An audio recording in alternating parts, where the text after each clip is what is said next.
এবার বাংলাদেশ সহ 14টি দেশের সরকার প্রধানদের চিঠি দিয়েছেন মার্কিন প্রেসিডেন্ট ডোনাল্ড ট্রাম্প, যেখানে বাংলাদেশি রপ্তানি পণ্যের উপর নতুন করে 35% শুল্ক আরোপ করা হয়েছে, যা কার্যকর হবে আগামী 1 আগস্ট থেকে।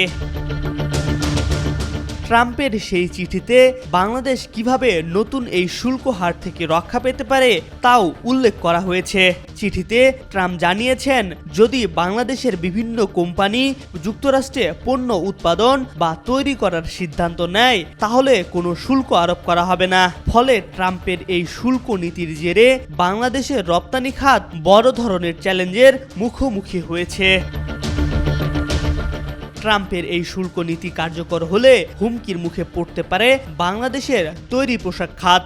ইউরোপীয় ইউনিয়নের পর বাংলাদেশের পোশাক রপ্তানির সবচেয়ে বড় গন্তব্য যুক্তরাষ্ট্র। শুধু গত 2023-24 অর্থ বছরেই যুক্তরাষ্ট্রে প্রায় $7 বিলিয়ন পোশাক রপ্তানি করে বাংলাদেশ। যুক্তরাষ্ট্রে বিশ্ববিখ্যাত ব্র্যান্ড ওয়ালমার্ট, গ্যাপ ও H&M এর মতো ক্রেতা রয়েছে বাংলাদেশের।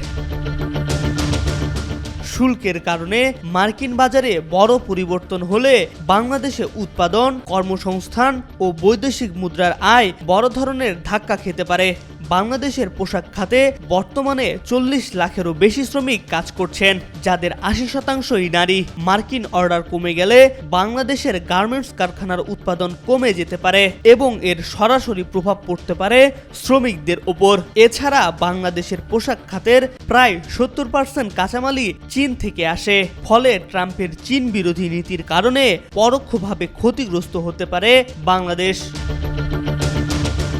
2018 সালে ডোনাল্ড ট্রাম্প চীনের গার্মেন্টস ও ইলেকট্রনিক্সে ট্যারিফ বসালে মার্কিন কোম্পানিগুলো বিকল্প উৎস খুঁজতে শুরু করে, ফলে লাভবান হয় বাংলাদেশ।